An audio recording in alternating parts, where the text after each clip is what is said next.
European stock markets were lower as sentiment struggled, especially after fresh U.S. inflation data showed stickiness in prices. Asian shares also slid while the dollar was firm after U.S. consumer prices increased more than expected, bolstering the case for the Federal Reserve to keep rates higher for longer. Chinese stocks dipped after consumer price data suggested domestic demand is still under pressure, although export data was better than expected. In the U.S., J.P. Morgan Chase, the largest bank in the country, and other major banks have just reported strong third-quarter earnings.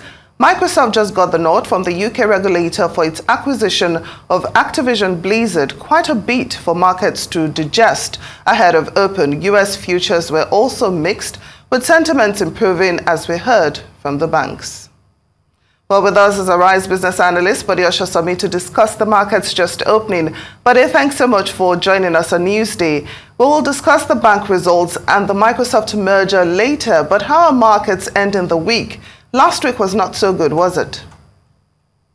Yes, last week was on the bearish side. And although you said we'll discuss banks later, I think it's the banks that really took the baton in the last lane. And I think it's a strong performance, I dare say, and taking markets straight into positive territory. So we should end today, I suspect, the week will end in positive territory, even though it's been quite an interesting week. The latest was inflation that came out looking somewhat sticky. That's the CPI yesterday, which means higher, longer-term rates. And of course, that had a bearish effect on markets. Again, a leaderless House of Representatives, as Steve Scalise quits the speaker race, that would stoke more political risk, hurting appetite for bonds. And it can also stoke risk aversion and flight to safety. Of course, the Hamas attack is still something markets are just trying to digest. And I think you're going to see more demand for treasuries as a result of that. But also, we had Fed officials saying the rise in bond yields was doing the same thing as raising rates, which suggests a dovish tilt for the FOMC. But yesterday's CPI numbers somewhat reversed that trend. But like I said, today it's looking positive. NASDAQ is up 0.16%, now 0.17%. Apparently it's climbing slowly. Dow 30 is also up 0.48%. S&P 500 is up 0.44%. If you look at European markets, they are interestingly performing mixed somewhat. FTSE 100 is slightly up 0.03%, but DAX down 0.66%, and CAC also down 0.56%. All the three Asian indices closed in negative territory. But the good news, Activision Blizzard acquisition, we'll talk about that. That came through. Like I said, JP Morgan, Wells Fargo, Citibank, even though JP Morgan is seen as an outlier, they have some advantages that always make them a stronger performer. But this time we saw all three today, JP Morgan, Citibank, Wells Fargo, beating on both top and bottom line. All prices rose 4%. I'm just trying to update the price on my terminal. Tightened. That's because the US tightened sanctions. It's $9. It's just slightly below $9.10, slightly below 90. It rose 3.6% after the US tightened sanctions against Russian crude exports. The sanctions were imposed on two shipping companies carrying Russian crude that violated the G7's price cap of $60 a barrel. But again, looking at markets, seeing where they are as we speak, it's still looking up, although it's early. NASDAQ is up 0.09, Dow 30 is up 0.66, S&P 500 is up 0.43. So it's still looking to a positive weekend, but what a week it has been. Indeed. Now, Bode, hold on, there is more. JP Morgan Chase has exceeded analyst expectations for both third quarter profit and revenue as it saw more interest income than expected, while credit cost came in low as well. Elsewhere, net income came in at $13.2 billion. That's a 35% jump from last year's income in the same quarter, while earnings per share were $4.33 better than $95 a share expected. Revenue at $40, $6.69 billion, also beat the $39.6 billion expected by analysts as well.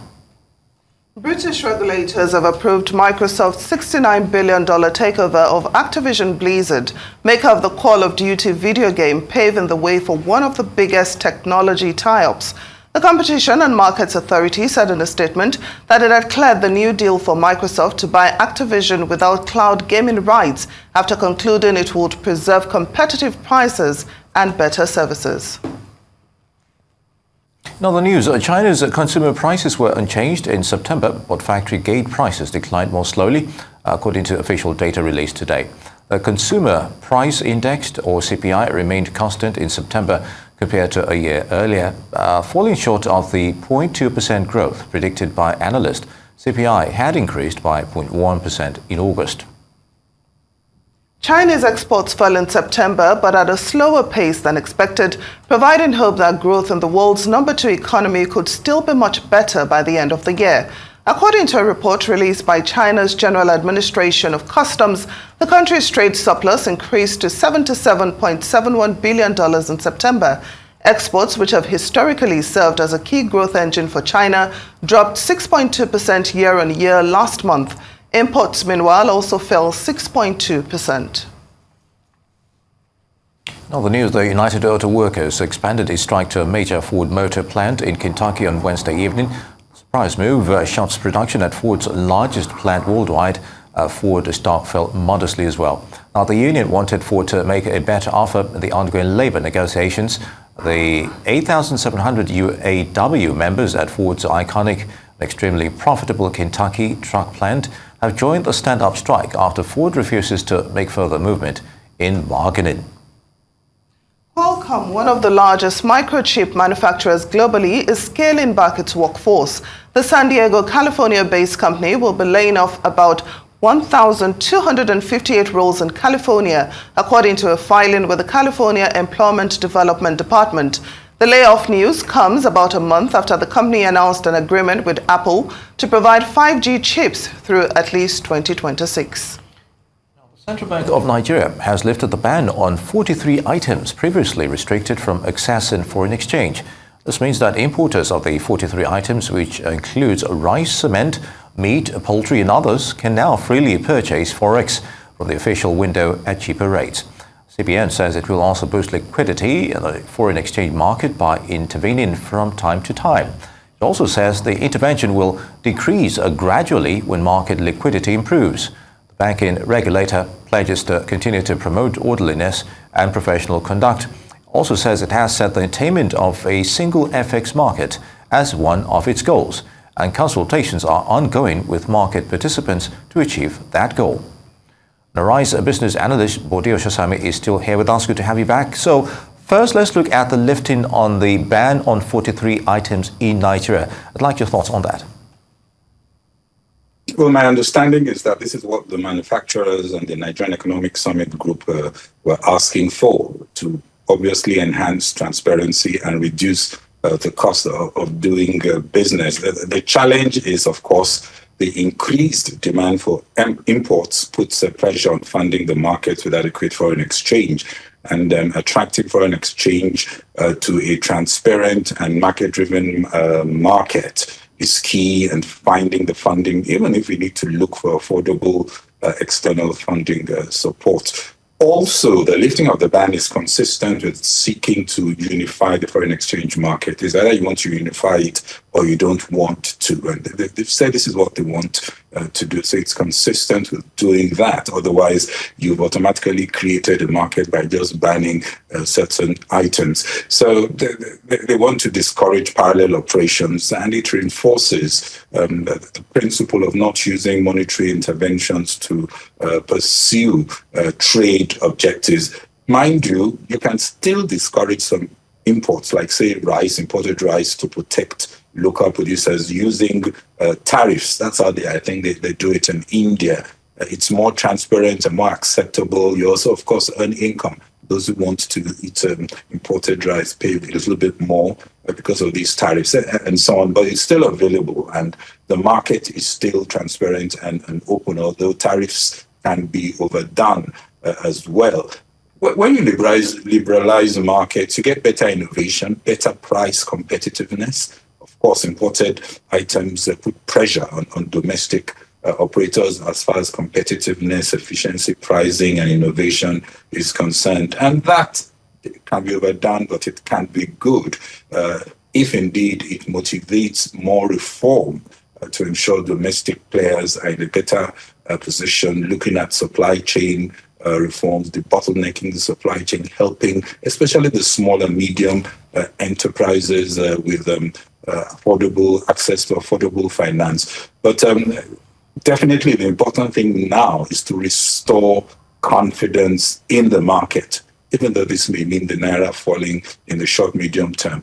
The market is intelligent. It knows what is going on at the various windows in determining the price of FX transactions. And we understand that there are many seen and unseen hands that will not allow the willing seller, willing buyer principle to prevail. And the central bank has to deal with that by consulting with everybody involved. So there are many definitely wishing to bring money in. There is a flood of liquidity. We know that because we report on this every day. But before money will come to Nigeria, many of these issues of transparency, of market-driven pricing definitely has to be addressed. So there are no quick answers or magic pills.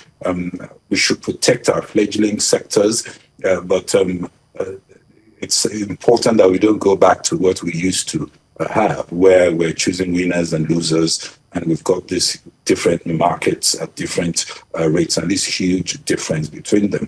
So my sense is this is not going to answer everything, but it's a good move. It comes with challenges, especially in the need to improve efficiencies of local business through infrastructure, supply chain reform, and so that they can compete and even export as well. So I think it's a good move. Well, but let's look at the U.S. banks. What are we seeing from the results? Well, I'm just looking at my terminal. Citibank is up 3.15% as we speak. Wells Fargo is up 3.82% as we speak. JP Morgan is up 4.63 as we speak. If we look at the banking index, that's KBW Nasdaq Banking Index, it's up 1.44%. So definitely it has been good news for these banks, much, much better than we had thought. Although we do know that higher rates allow banks to earn more interest on loans, but higher rates could also reduce demand for credit and push higher delinquencies. So that could be a problem. Also, depositors are looking elsewhere as money markets and new models offer much more attractive rates for their money, and that's putting pressure on banks' funding costs. So when loan growth was also low, banks invested excess capital into treasury bonds and other securities. The value of those assets have tumbled as rates increased, meaning that the industry is also sitting on about $560 billion in losses yet to be realized. So what I'm saying is it's not all sweet for the banks, despite the fact that, yes, JP Morgan saw their profits climb 35% from last year. That's huge.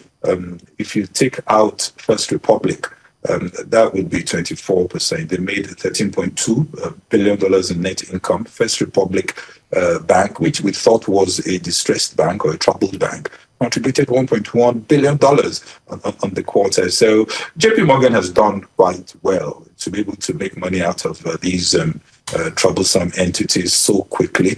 And Jimmy Dimon celebrated the results, even though, yes, they saw more interest income than expected, while credit costs came in lower than they also thought. So the issues with the credit wasn't as bad as they had anticipated, and that helped the bottom line. But Jimmy Dimon is saying that one should still be cautious amid a challenging macroeconomic and geopolitical backdrop. The other thing he said, looking ahead to Basel III finalization, those are the new capital adequacy rules. While JP Morgan will adapt and manage the new rules, it's warning that the new rules could result in real-world consequences. I guess that's like saying you should look at it again. JP Morgan up 4.49%. Wells Fargo also surpassed Wall Street expectations in Q3 earnings and revenue, up 3.6%. Citigroup earnings per share was 1.63, and if we take out their divestitures, it still comes to $1.52, which is better than expected, 1.21. And Jane Fraser said in her release, as the CEO, that despite the headwinds, all five core interconnected businesses each posted revenue growth, resulting in overall growth of about 9%. So I think definitely it has been a good day for the banks, and I'm not surprised. If you look at the indices, S&P is up 0.45%, Dow up 0.76%, Nasdaq up 0.1%, which I think some of that may be coming from optimism oozing out of banking results. Indeed, interest in US bank earnings and the approval of the Activision Blizzard acquisition after 2 years. Did anyone think it will take this long to come? Well, I mean, 2 years is a long time, definitely. And according to the regulators, they say, of course, the UK CMA, they say it was the fault of Microsoft, Sarah Cadwell. That's the UK CMA, Competition and Markets Authority Chief Executive, claiming that Microsoft initially proposed something that was completely unacceptable or unworkable from a competitive perspective. And we can see that Microsoft has been doing its best. They signed a deal in February to bring Xbox games to NVIDIA's cloud gaming service. They struck a 10-year deal to bring Call of Duty to Nintendo on the same box as Xbox with full feature and content partly. They also signed a deal in July with their biggest rival, Sony, to bring Call of Duty to the Japanese firm's PlayStation gaming console. And they're all just doing this to show that they want to be more open and they're not going to use their strength. But that wasn't good enough for UK CMA until they actually sold their cloud gaming rights. And I think that was the thing that did it.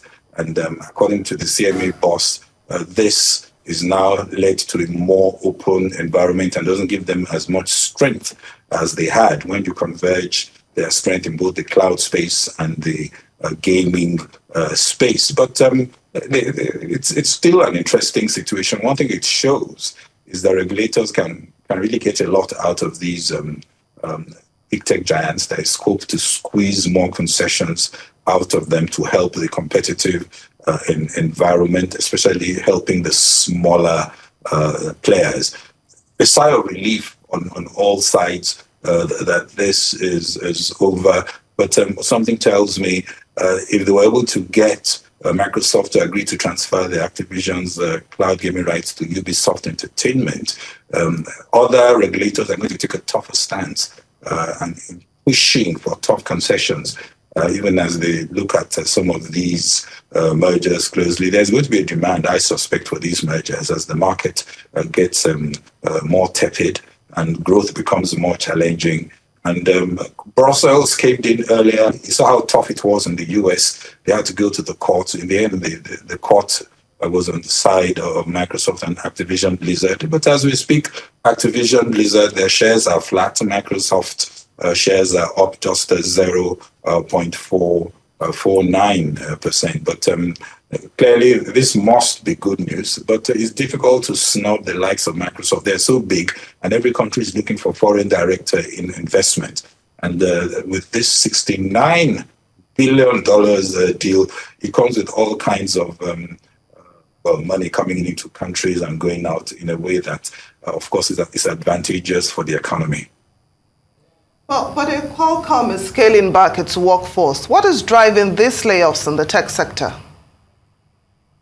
Well, very quickly, three things. One, the tepid, barely growing global economy. We keep talking about it. The words used by the World Bank, IMF this week said the world is limping along.